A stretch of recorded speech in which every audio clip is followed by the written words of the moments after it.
সাল্লাল্লাহু আলাইহি সাল্লামের 63 বছর হায়াতে জিন্দেগানি যদি আমরা প্রতিটি মুহূর্ত রিচার্জ করি, গবেষণা করি, কোরআনে কারীমকে যদি আমরা সামনে রাখি, নবীজির আদর্শকে আমরা সামনে রাখি, তাহলে একজন মানুষ এই পৃথিবীর জমিনে যতটুকু হায়াত পেয়েছেন ওই হায়াতকে তিনি সফল কাম হতে পারেন, কামিয়াব হতে পারেন, আল্লাহর নেককার বান্দা হতে পারেন যদি আমরা কোরআনকে সামনে রেখে নবীজির আদর্শকে সামনে রেখে জীবন যাপন করতে পারি। যেটা বলুন সুবহানাল্লাহ। খুতবার সূচনায় যে আয়াতে কারিমা তেলাওয়াত করা হয়েছে সূরা মাইদা 105 নম্বর আয়াত, এই আয়াতের শুরুতে আল্লাহ পাক ঈমানদার মুমিন বান্দাদেরকে আহ্বান করে বললেন, কোরআনে কারীমের অসংখ্য আয়াত পাবেন যে আয়াতের শুরুতে ইয়া আইয়ুহাল্লাযীনা আমানু এভাবে করে আল্লাহ পাক আহ্বান করেছেন। সুবহানাল্লাহ। আর ওই ঈমানদার বান্দাদেরকে আল্লাহ ওয়াদাবদ্ধ অঙ্গীকার করেছেন, আমি আল্লাহ আমার উপর যারা ঈমান এনেছো, যারা মুমিন, যারা পরিমাণ ঈমান থাকলে সে কখনো জাহান্নামী হবে না। সুবহানাল্লাহ। তাহলে জান্নাতি হওয়ার জন্য প্রথম নম্বর শর্ত হচ্ছে কি? ঈমান। প্রথম নম্বর শর্ত কি?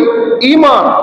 আর ওই ঈমানদার বান্দাদেরকে আল্লাহ পাক কোরআন কারীমের বিভিন্ন আয়াতের মাধ্যমে, সূরার মাধ্যমে, কৌশলের মাধ্যমে, আদেশের মাধ্যমে, নবীজির সুন্নাহর মাধ্যমে জানান দিয়েছেন, নবীজির অনুসরণের মাধ্যমে জানান দিয়েছেন, যাতে বান্দারা, ঈমানদার বান্দারা যাতে কোনো ক্রমে জাহান্নামী না হয়, যাতে তারা নিশ্চিত চিরস্থায়ী জান্নাতি হয়। যেটা বলুন সুবহানাল্লাহ।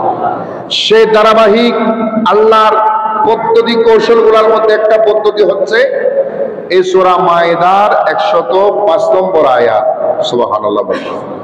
এই আয়াতের শুরুতে আল্লাহ পাক ঈমানদার বান্দাদেরকে বলেছেন, এক নম্বর তিনি আদেশ করলেন, আলাইকুম আনফুসাকুম, আলাইকুম আনফুসাকুম, হে ঈমানদার বান্দারা তোমাদের উপর আবশ্যক নিজেকে রক্ষা করা। প্রথমে কাকে রক্ষা করা? কথা বলেন, প্রথমে কাকে রক্ষা করা? নিজেকে রক্ষা করা। নিজেকে রক্ষা করা হচ্ছে প্রথম কাজ।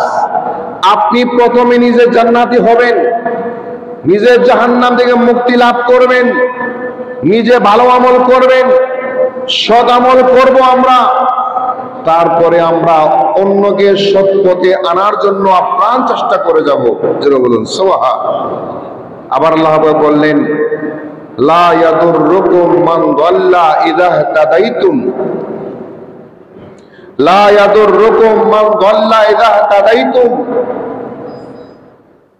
তোমরা যেহেতু হেদায়েত প্রাপ্ত হয়েছো, যারা ঈমানদার তারা কি হেদায়েত প্রাপ্ত না? অবশ্যই হেদায়েত প্রাপ্ত। তারা আল্লাহকে রিসিভ করেছেন, হেদায়েত রিসিভ করেছেন, কোরআন মেনেছেন, সুন্নাহ মেনেছেন, তারা ঈমানদার। এজন্য আল্লাহ বলেছেন, ইযা ইহতাদাইতুম, যেহেতু তোমরা হেদায়েত প্রাপ্ত, লা ইয়াদুররুকুম মান দাল্লা, আর যারা হেদায়েত প্রাপ্ত হয় নাই, যারা পথভ্রষ্ট, যারা গোমরা, যারা কাফির, যারা মুশরিক, যারা আল্লাহর অবাধ্য আচরণ করে, লা ইয়াদুররুকুম, তারা তোমাদের কোন প্রকারের ক্ষতি সাধন করতে পারবে। সুবহানাল্লাহ বলেন। আয়াতটা কি দাঁড়ালো? এখানে দুইটা বিষয়। একটা বিষয় আমরা বুঝতে পারলাম, আলাইকুম আনফুসাকুম, তোমরা প্রথমে নিজেকে কি করো? রক্ষা করো, নিজেকে হেফাজত করো। এভাবে করে অন্যান্য সূরায় বলেছেন, সূরা তাহরিমে বলেছেন, কু আনফুসাকুম ওয়া আহলিকুম নার। সুবহানাল্লাহ বলে, কু আনফুসাকুম, হে আমার বান্দারা তুমি নিজেকে রক্ষা করো, নিজেকে বাঁচাও। নিজেকে বাঁচাতে পারলে অন্যকে বাঁচাতে পারবে। নিজে বেঈমান হয়ে আরেকজনকে ঈমান দিতে পারবে না, নিজে গোমরাহ হয়ে আরেকজনকে হেদায়েত দিতে, বলেন হেদায়েত দিতে পারবে না। নিজে জাহান্নামী হয়ে আরেকজনকে জান্নাতি বানাতে পারবে না। নিজে অসুস্থ, আরেকজনের রোগ দেখলে তুমি তাকে হেল্প করতে পারবে না, ঠিক কিনা? একজন মানুষ পেটে ব্যথা, কঠিন ব্যথা, এত ব্যথা সে দাঁড়াতে পারে না, বসতে পারে না, শুতে পারে না। ওনার সামনে যদি আরেকজন ক্যান্সার রোগীও সামনে দাঁড়ায়, জটিল রোগী সামনে দাঁড়ায়, ওই পেট ব্যথাওয়ালা মানুষ তারপরেও মনে করবে ওনার ব্যথাটাই বড়, ঠিক কিনা? ওনার ব্যথাটাকে উনি বড় মনে করবে। ক্যান্সারের চেয়ে মারাত্মক মনে করবে, কারণ সে নিজের রোগী, অন্য রোগীর প্রতি সহানুভূতি দেখানোর সুযোগ তার হবে, কারণ তাকে প্রথমে নিজে বাঁচতে হবে, প্রথমে নিজে বাঁচতে হবে। আপনি লিফটে আরোহণ করবেন, লিফটে উঠবেন, আপনার পেট বাদে আপনি কাতর কষ্ট পাচ্ছেন, আপনাকে যদি কেউ বলে ভাই দেখেন আপনার চেয়ে 1000 গুণে বেশি রোগী, ওনার হাত নাই পা নাই, অন্ধ, অসুস্থ, ক্যান্সার রোগী, মারা যাবে কিছুক্ষণ পরে, তারপরও আপনার পেট ব্যথাওয়ালা মানুষ মনে করবে না আমি আরো বেশি রোগী, আগে আমাকে সুস্থ হতে হবে, ঠিক কিনা? এটা দুনিয়ার একটা উদাহরণ মাত্র। আর কোরআন আল্লাহ কি বললেন? ও আনফুসাকুম, আমার বান্দারা প্রথমে নিজেকে হেফাজত করো, নিজেকে বাঁচাও। কিভাবে বাঁচাবো? ঈমানের মাধ্যমে। কিসের মাধ্যমে বলেন? কিসের মাধ্যমে? ঈমানের মাধ্যমে, আমলের মাধ্যমে, ফরজকে মানার মাধ্যমে, ওয়াজিব মানার মাধ্যমে, নবীজির আদর্শ মানার মাধ্যমে, সৎ পথে চলার মাধ্যমে, হালাল পথে চলার মাধ্যমে, ইবাদতের মাধ্যমে, নামাজের মাধ্যমে, রোজার মাধ্যমে, সদকার মাধ্যমে, হজের মাধ্যমে, ভালো কাজের মাধ্যমে, সৎ কাজে আদেশ দেওয়ার মাধ্যমে, হারাম থেকে নিজেকে হেফাজত করার মাধ্যমে আগে নিজেকে হেফাজত করো। জোরে বলুন সুবহানাল্লাহ। আল্লাহ রাব্বুল আলামিন ইরশাদ করলেন, ইয়া আইয়ুহাল্লাযীনা আমানু আলাইকুম আনফুসাকুম। জোরে বলুন সুবহানাল্লাহ। হে বান্দারা, বান্দারা, তুমি তোমার ঈমান দিয়ে, তোমার আমল দিয়ে নিজেকে তুমি রক্ষা করো, নিজেকে বাঁচাও। ইয়া আল্লাহ, কোত্থেকে বাঁচাবো? অন্য আয়াতে বলেছেন কু আনফুসাকুম ওয়া আহলিকুম নারা, নিজেকে জাহান্নামের কঠিন আযাব থেকে বাঁচাও, জাহান্নামের কঠিন শাস্তি থেকে রক্ষা করো। আমি আল্লাহ জাহান্নামীদের জন্য যে আযাব রেখেছি, যে শাস্তির বিধান রেখেছি, ওই শাস্তি থেকে, আযাব গজব থেকে নিজেকে হেফাজত করো। যখন তুমি নিজেকে হেফাজত করতে পারবে, তখন তুমি অন্যকেও হেফাজত করার চেষ্টা করতে পারবে। এরপরে বলছেন লা ইয়াদুররুকুম মান দাল্লা ইযা তাদাইতুম, যেহেতু তুমি হেদায়েত প্রাপ্ত হয়েছো, যেহেতু তুমি আল্লাহ ওয়ালা হয়েছো, যেহেতু তুমি মুমিন হয়েছো, যে পথভ্রষ্ট হয়েছে, যে এখনো হেদায়েত প্রাপ্ত হয় নাই, সে তোমাকে কখনো লা ইয়াদুররুকুম ক্ষতি করতে পারবে না। লাভ ক্ষতি করার মালিক কে? আপনার লাভ করতে পারে লা ইলাহা ইল্লাল্লাহ, ক্ষতি সাধন করতে পারে লা ইলাহা ইল্লাল্লাহ। আল্লাহ বলছেন, বান্দা আমি কোন বান্দার ক্ষতি করি না, কোন বান্দার ক্ষতি হয় এমন কাজ আমি করি না। বান্দার আমল, বান্দার অর্জনে বান্দা ক্ষতিগ্রস্ত হয়ে যায়, বান্দার অর্জনে বান্দা লাভবান হয়ে যায়, বান্দার অর্জনে বান্দা ক্ষতিগ্রস্ত হয়ে যায়। আপনাকে আমার আল্লাহ বিবেক দান করেছেন, আকল দান করেছেন, বুদ্ধি দান করেছেন। আপনি নিজের বিবেক বুদ্ধি দিয়ে বুঝতে হবে কোন কাজটা ভালো কাজ হবে, কোন আমলটা ভালো আমল হবে, কোন আমলটা জান্নাতি আমল হবে, কোন আমলটা রাসূলের আদর্শ হবে, কোন আমলটা কোরআনের আদর্শ হবে, কোন আমলটা নবীজির গোলামি অনুসরণ হবে, কোন আমলটা আল্লাহর গোলামি অনুসরণ হবে। আপনাকে যাচাই বাছাই করে সেই আমলটাকে আপনাকে নির্বাচিত করে পছন্দ করতে হবে। যেটা বলুন সুবহানাল্লাহ। রব্বুল ইরশাদ করলেন ইলাল্লাহি মারজিউকুম জামিয়া। এরপরে বললেন সূরা মায়েদা 105 নম্বর আয়াতে বললেন ইলাল্লাহি মারজিউকুম জামিয়া, যেহেতু তোমাদের প্রত্যেকে একবার যারা দুনিয়াতে গমন করেছো, একবার যাদের জন্ম হয়েছে, নিশ্চিত হয়ে যাও আমার কাছেই তোমাদের প্রত্যাবর্তন করতে হবে। আমার কাছে না সে কোনো উপায়, বলের কোনো উপায় নাই, আমার কাছে প্রত্যাবর্তন ছাড়া কোনো উপায় নাই, মৃত্যু ছাড়া কোনো উপায় নাই। কেউ মৃত্যু বরণ করতে চায় না, মরতে কেউ চায় না, কিন্তু মরতে হয়, ঠিক না? কেউ মরতে চায় না 200 বছর বয়স, এরপরও বলে আরো বাঁচতে চাই। 100 বছর বয়স, এরপরও বলে আরো বাঁচতে চাই। বিছানায় শুয়ে আছেন, হাঁটতে পারে না, বসতে পারে না, খাবার খেতে পারে না, কিছুই করতে পারে না, তারপরও মন চাই আরো হায়াত, আরো হায়াত চাই, বাঁচতে বাঁচতে সবাই চায়, মরতে কেউ চাই না। আল্লাহ বলে বান্দা মৃত্যুটা তুমি না চাইলেও হবে, চাইলেও হবে, না চাইলেও হবে, আমি অবধারিত করে দিয়েছি। ইন্না লিল্লাহি ওয়া ইন্না ইলাইহি রাজিউন। ঈমানদার বান্দারা স্লোগান দিবে, ডিক্লার দিবে, এলান করবে, ইয়া রাব্বাল আলামিন ইন্না লিল্লাহি, আমি আমার জীবনের সব কিছু একমাত্র তোমার জন্য, আমার জান মাল সর্বস্ব তোমার জন্য। ওয়া ইন্না ইলাইহি রাজিউন, আমরা অবশ্যই আল্লাহর দিকে, ওনার দিকে প্রত্যাবর্তন করব, কোনো উপায় নাই।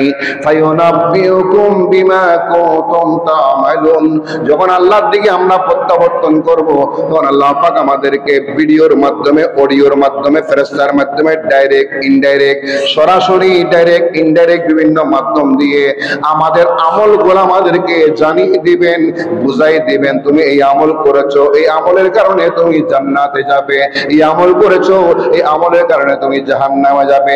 যাররা যাররা পরিমাণ হিসাব নিকাশ আল্লাহ পাক আপনাকে বুঝিয়ে দিবেন। জোরে বলুন সুবহান।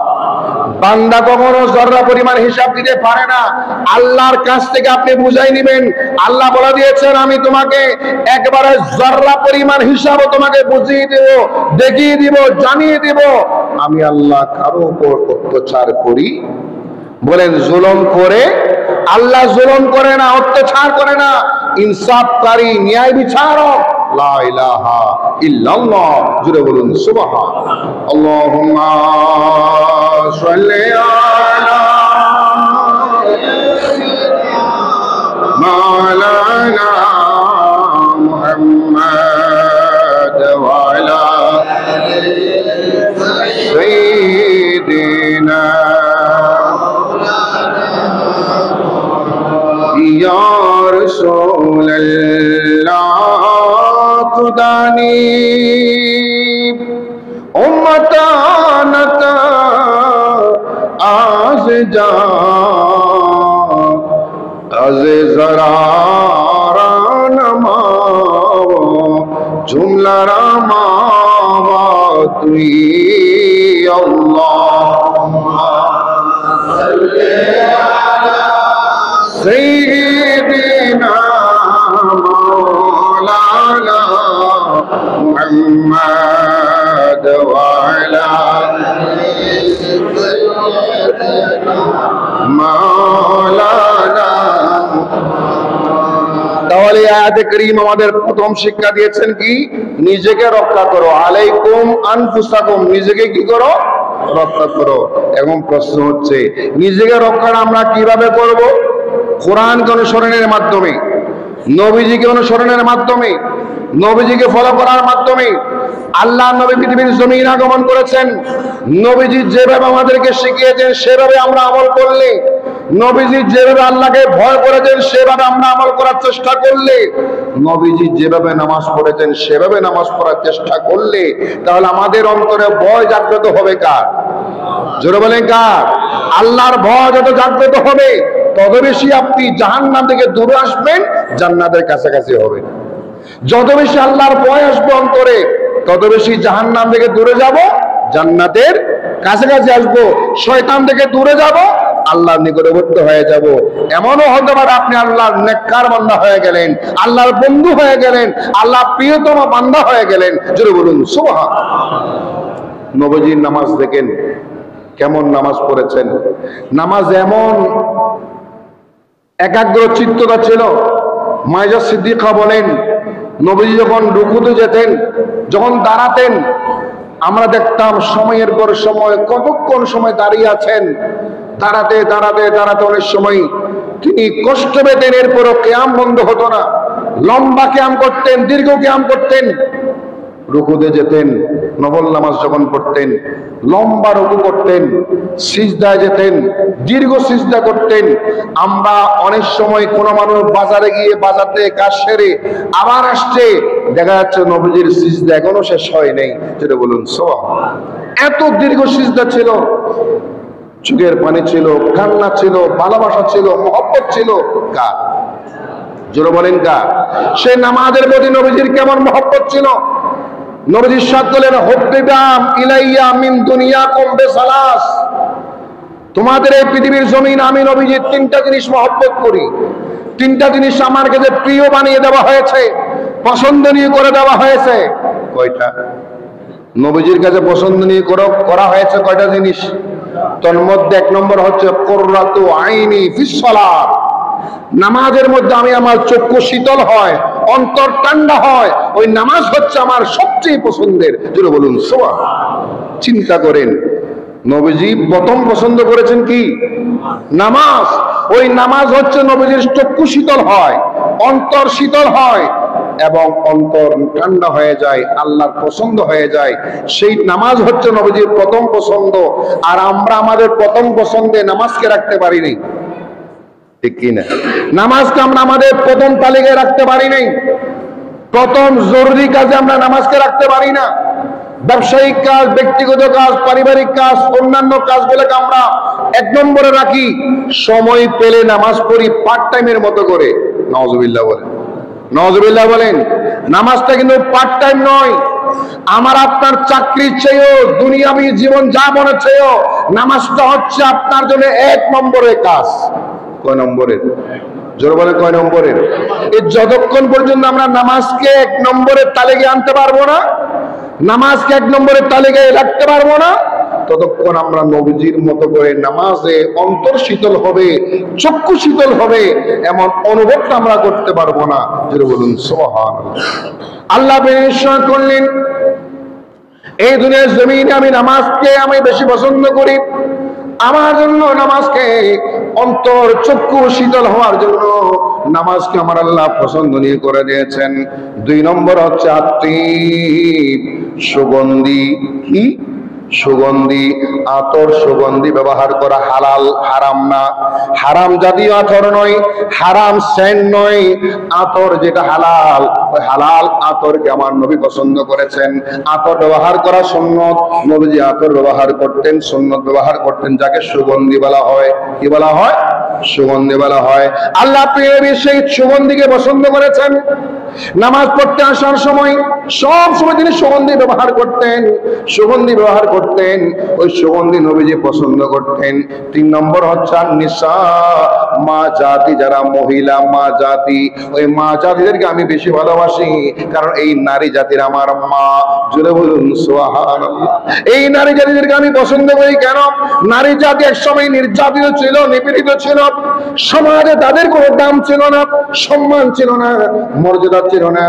আমি রাসূলুল্লাহ সাল্লাল্লাহু আলাইহি ওয়াসাল্লাম দুনিয়ার জমিনে এসে ওই নারী জাতিকে সম্মান দান করেছি। আমার আল্লাহ আমাকে আমার মাধ্যমে সম্মান দান করেছেন। নারী জাতিকে মা বলে দিয়েছেন, নারী জাতিকে স্ত্রী বলে দিয়েছেন, নারী জাতিকে সবচেয়ে সম্মানী স্থানে আসন দান করেছেন। এই জন্য আমি নবী নামাজ, সুগন্ধি, নারী জাতি, এই 3 প্রকারকে আমি নবীজির নিকট পছন্দনীয় করে দেওয়া হয়েছে। জোরে বলুন সুবহানাল্লাহ। আরো জোরে বলেন সুবহানাল্লাহ। নামাজকে তিনি কেমন পছন্দ করেছেন, আবার রোজাকে কেমন পছন্দ করেছেন। প্রতি মাসে তিনি 13, 14, 15 আইয়ামে বিদে রোজা রেখেছেন। আবার মাঝে মাঝে ধারাবাহিক রোজা রাখতেন। ধারাবাহিক রোজা, 1 দিন, 2 দিন, 3 দিন, সাহরি নাই, ইফতার নাই, লাগাতার রোজা, যেটাকে সওমে বেসাল বলা হয়। আল্লাহু আকবার। কেন রাখতেন? বলেন কার জন্য? আল্লাহর জন্য তিনি রাখতেন। ওই আল্লাহর জন্য লাগাতার তিনি রোজা রাখতেন। বান্দাকে বলেছেন তুমি রোজা রাখো, রোজা যত বেশি রাখবে তোমার স্বাস্থ্য ভালো থাকবে, শরীর ভালো থাকবে, জটিল করে রোগ থেকে তুমি মুক্তি পাবে। যেটা বলুন সুবহানাল্লাহ। ইসলাম একমাত্র ধর্ম যেটা লাগাতার 1 মাস রোজা দিয়েছেন। ইসলাম একমাত্র ধর্ম মাঝে মাঝে রোজা রাখতে বলেছেন। ইসলাম একমাত্র ধর্ম যেটার আমলগুলা স্বাস্থ্যসম্মত। কি সম্মত? স্বাস্থ্যসম্মত। ওই আমলগুলো আমরা বরাবর করি না বিদায় আমরা রোগাক্রান্ত হয়ে যাই, অসুস্থ হয়ে যাই, সমস্যার মধ্যে পড়ে যাই, জটিল করে রোগী হয়ে যাই আমরা নিজেদের কর্মের কারণে। অথচ আল্লাহ পাক তার জন্য প্রতিষেধক দান করেছেন, ওটা আমরা ফলো করি না। এই জন্য আমরা কষ্ট করি, সমস্যায় পড়ি, মুসিবতে পড়ি। জুড়ে বলুন নাউজুবিল্লাহ। নবীজির দান সদকা কেমন ছিল জানেন? হযরত আবু হুরায়রা রাদিয়াল্লাহু তাআলা বলছেন, একদিন আমরা আসরের নামাজ পড়লাম নবীজির পিছনে। সুবহানাল্লাহ। আসরের নামাজ পড়ে অনেক সময় নবীজি আমাদের সাথে বসতেন, কিছুক্ষণ ওয়াজ নসিহত করতেন। ওই দিন দেখলাম সালাম ফিরানোর সাথে সাথে তিনি হুজরা শরীফে চলে গেলেন। কারোর সাথে কথাবার্তা বললেন না, কোনো কথাবার্তা ছাড়া হুজরা শরীফে চলে গেলেন। আমরা অবস্থান করছিলাম। কিছুক্ষণ পর নবীজি আবার আসলেন। আবার এসে আমাদের ওয়াজ নসিহত দোয়া মোনাজাত করলেন, সময় কাটালেন। একজন সাহাবী প্রশ্ন করলেন, ইয়া রাসূলুল্লাহ, এমন চরিত্র আর কোনোদিন দেখলাম না যে আপনি নামাজ পড়া মাত্র আপনি হুজুর শরীফে দৌড় দিলেন তাড়াহুড়া করে, একটু সময় কেমন করেন নাই, দ্রুত চলে গেলেন, আবার আসলেন, ঘটনা কি কারণে? নবীজি সাদ করলেন, আমি প্রতিদিন আমার একটা চরিত্র হচ্ছে এক নামাজ থেকে আরেক নামাজ, এক নামাজ থেকে ফজর থেকে জোহর পর্যন্ত, জোহর থেকে আসর পর্যন্ত, আসর থেকে মাগরিব পর্যন্ত, মাগরিব থেকে এশা পর্যন্ত, এক নামাজ থেকে আরেক নামাজ আমার কাছে যত টাকা পয়সা থাকবে ওই নামাজে পরের নামাজে আসার আগে আমি এগুলা দান করে দিই। আল্লাহু আকবার। এটা কি খুব কঠিন কথা? এটা অনেক কঠিন। আমাদের আমল করা তো অনেক দূরে, শুনতেও কঠিন লাগে, ঠিক না? শুনতেও কঠিন লাগে যে এক নামাজ থেকে আরেক নামাজ আমার পকেটে যা থাকবে আমি দান করে দেবো, পরের নামাজ থেকে আমি চিন্তা করবো আল্লাহ আমাকে দিবে, ওই ভরসা, ওই তাওয়াক্কুল।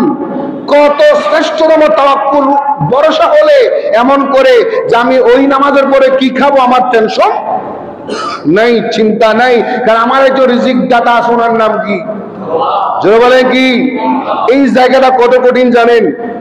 এক নামাজ থেকে আরেক নামাজ। আমি আসার সময় নামাজে আমার পকেটে 1 দিরহাম ছিল। কয় দিরহাম? কথা বলেন। 1 দিরহাম ছিল।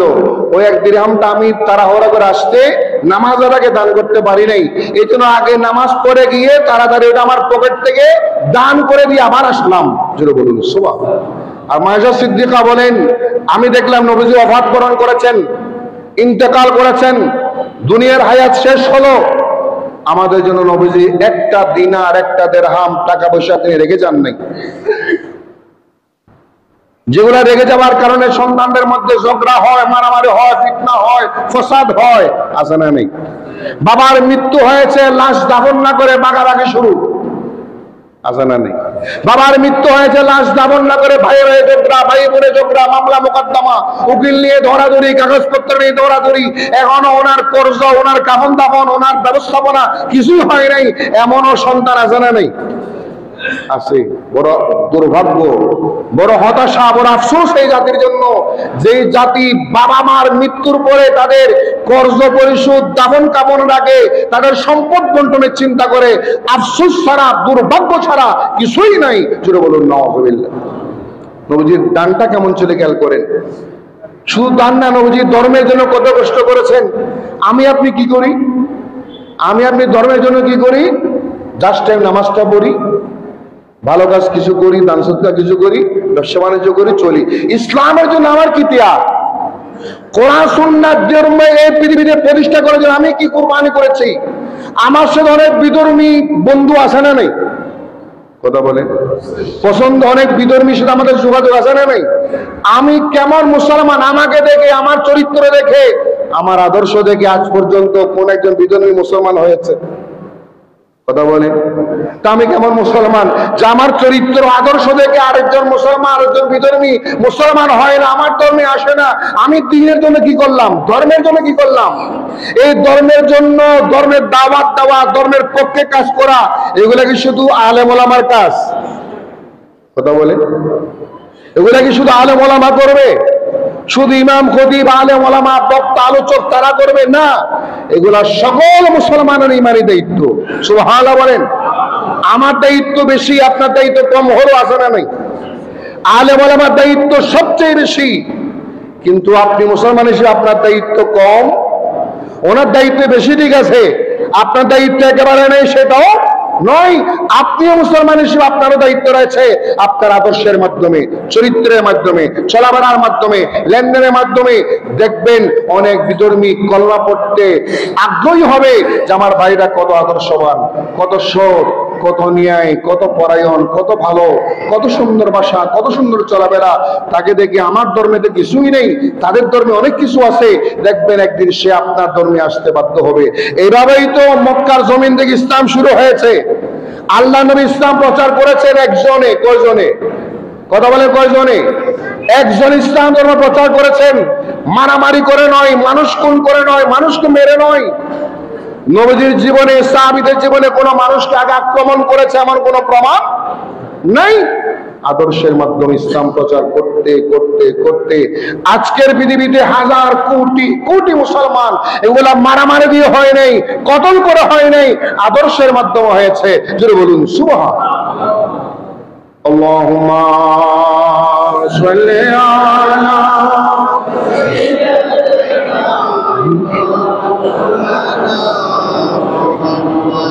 ওয়া আলা আলি সাইয়্যিদিনা। ধর্মের জন্য আমরা যা করি, মোটামুটি যা করি নিজের জন্য করি, অল্প কিছু ধর্মের জন্য করি। মসজিদ মাদ্রাসা দিনে কিছু কাজ করি, এগুলো আমরা সওয়াবের কাজ মনে করে করি। কিন্তু এই ধর্মের কাজ করতে গিয়ে আমরা উপবাস থাকি না, ঠিক কিনা? এক বেলা না খেয়ে আমরা থাকি না, দুই বেলা না খেয়ে থাকি না। অথচ আপনি হাদিস শরীফ দেখেন, বুখারী শরীফ দেখেন, খন্দকের যুদ্ধে মদিনা শরীফ ওই খন্দকের জায়গায় আমরা যাই, আজিদেরকে নিয়ে যাই।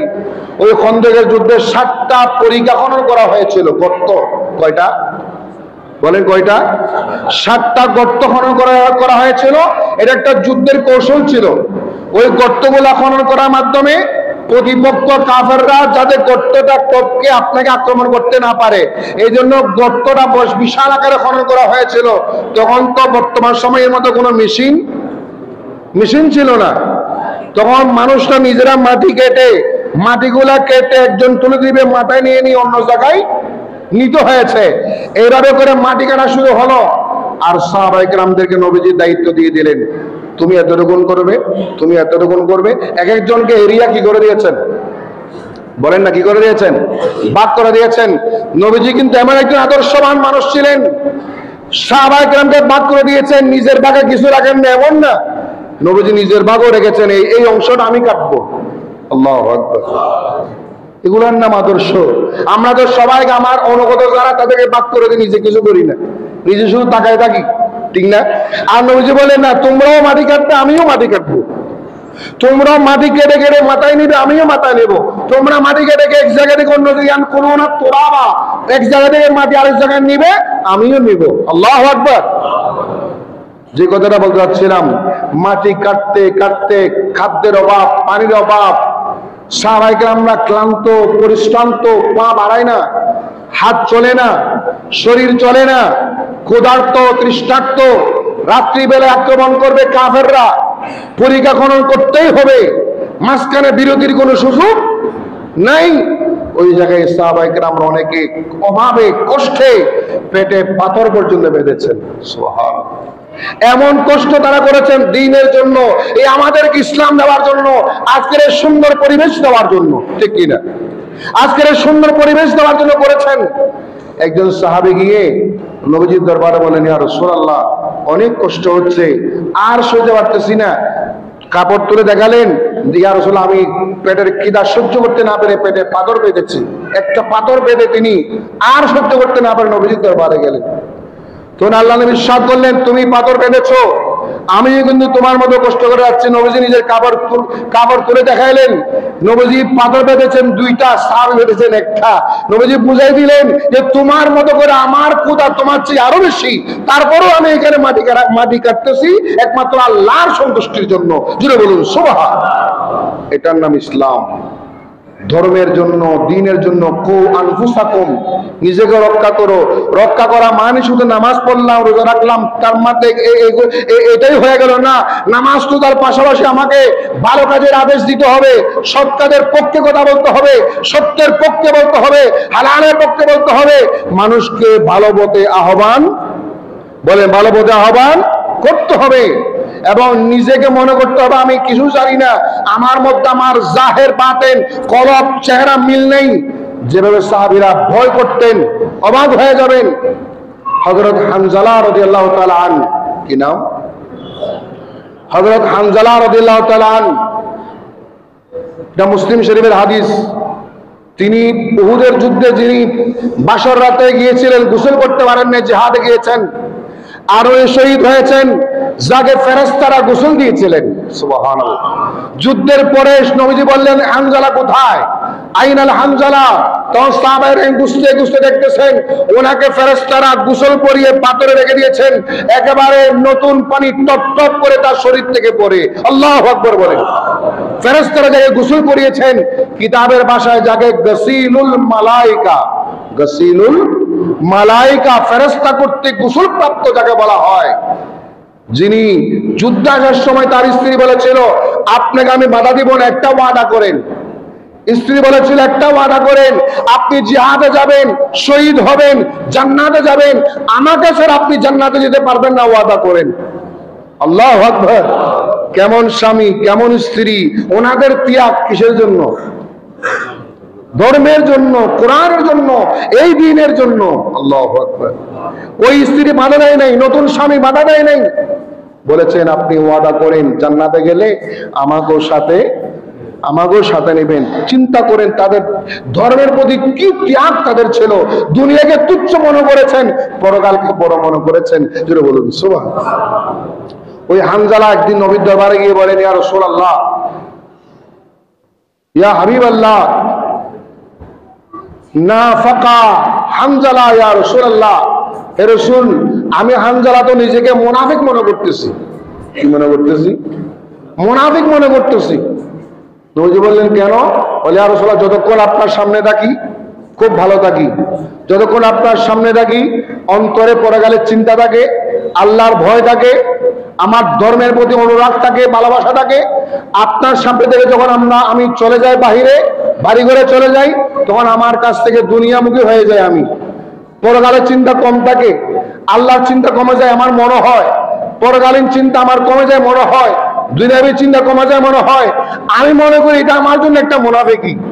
চিন্তা করেন কত উঁচু মাপের ওনাদের ঈমান ছিল। আল্লাহু আকবার। কত উঁচু মাপের ঈমান ছিল। নবীজি বললেন না, দুনিয়াদারিও তোমাকে করতে হবে, দুনিয়ার সব কাজ তোমাকে করতে হবে, সব কাজের মধ্যে ভয় রাখতে হবে কার? আল্লাহর। ব্যবসা বাণিজ্য, কাজ কর্ম, লেনদেন, উঠা বসা, পারিবারিক, সামাজিক, রাষ্ট্রীয় সব কাজ করবে, ভয় থাকবে কার? ভয় থাকবে আল্লাহর। তোমার মধ্যে কোনো মুনাফিকি নেই, কোনো নেফাকি নেই। আমি নবী তোমাকে জান্নাতি বলে ঘোষণা দিলাম। যেটা বলুন সুবহানাল্লাহ। একজন সাহাবী ছিলেন হযরত হুযায়ফা ইবনে ইয়ামান রাদিয়াল্লাহু তাআলা আনহু। উনি নবীজির একেবারে মহব্বতের ছিলেন। নবীজি ওই সাহাবী হুযায়ফা ইবনে ইয়ামানকে অনেক গোপন গোপন কথা বলেছেন যেগুলো অন্য কাউকে বলেন নাই। আল্লাহু আকবার। ওই হুযায়ফা ইবনে ইয়ামানকে এমন এমন কথা বলেছেন যেগুলো ফারুক আযমকে বলেন নাই, এমন হতে পারে সিদ্দিক আকবরকে বলেন নাই, অন্য সাহাবীকে বলেন নাই, যেগুলো হুযায়ফা ইবনে ইয়ামানকে বলেছেন। সুবহানাল্লাহ। ওই গোপন কথা বলার মধ্যে একটা গোপন বিষয় ছিল যে মদিনার জমিনে কারা কারা মুনাফিক আছে। উপরের লেভেল ভালো, ভিতরের লেভেল ভালো না। উপরের লেভেলে মুসলমান সাজে, ভিতরে ভিতরে মুনাফিকি করে। এটা কারা কারা? নবীজি এই তালিকা, তাদের নামগুলা হুযায়ফা ইবনে ইয়ামানকে জানিয়ে দিয়েছেন। সুবহানাল্লাহ। আর কাউকে জানান নাই।